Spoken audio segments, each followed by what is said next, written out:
जो अपने लिए नहीं सबके लिए लड़ जाता है वही अक्सर सबसे ज्यादा अकेला रह जाता है। सच की कीमत हर दौर में भारी रही है और सोनम वांगचुक आज वही कीमत चुका रहा है। वांगचुक जी भी बड़े अजीब है, इतनी सी बात पर इस्तीफा मांग रहे हैं। आखिर ऐसा क्या हो गया? कुछ लाखों बच्चों का ही तो भविष्य दांव पर लगा है।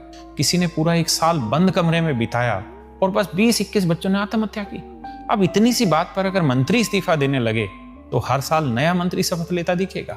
आधा समय शपथ लेने में ही चला जाएगा, आधा इस्तीफा देने में, और फिर विकास कैसे होगा? सोनम वांगचुक जी ने लद्दाख में आर्टिफिशियल ग्लेशियर बनाकर पानी की कमी की पूर्ति की, बिना फॉसिल फ्यूल के सैनिकों के लिए गर्म टेंट तैयार किए और बच्चों के लिए ऐसा स्कूल बनाया जहां कोई खुद को कमजोर महसूस ना कर सके। भला ये भी कोई अचीवमेंट है? अचीवमेंट तो हमारे शिक्षा मंत्री जी की, जिनके 5 साल के कैरियर में 7 बड़े पेपर लीक हुए। सोचिए, हाल ये हो गया कि सोनम वांगचुक जैसा पढ़ा लिखा इंसान भूख हड़ताल पर बैठा है, मरने के लिए तैयार है, सिर्फ इसलिए कि सरकार अपने ही लोगों की बातें सुन ले। अगर कल को सोनम वांगचुक की मौत हो जाती है तो लोग क्या कहेंगे? यही कि जिद्दी था, सरकार के खिलाफ बैठ गया, इतने दिन भूखा रहा तो मरना तो था ही।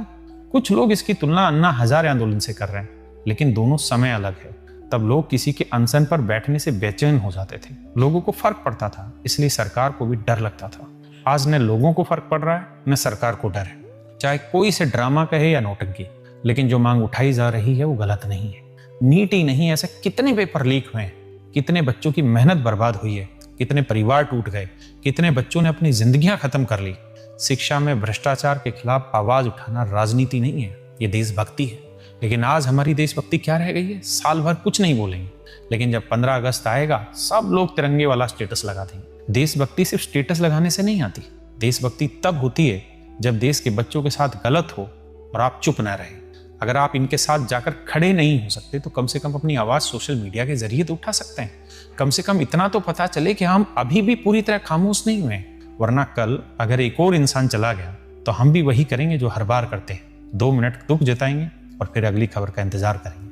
मैं आपसे बस इतना ही कहना चाहूंगा, जो भी आदमी, जो भी बच्चे दिल्ली के आसपास के रहने वाले हैं, वो अगर किसी भगवान के तीर्थ स्थल पर जाने की सोच रहे हैं तो एक बार जंतर मंतर होकर आइए, सुनकर आइए, बैठकर आइए।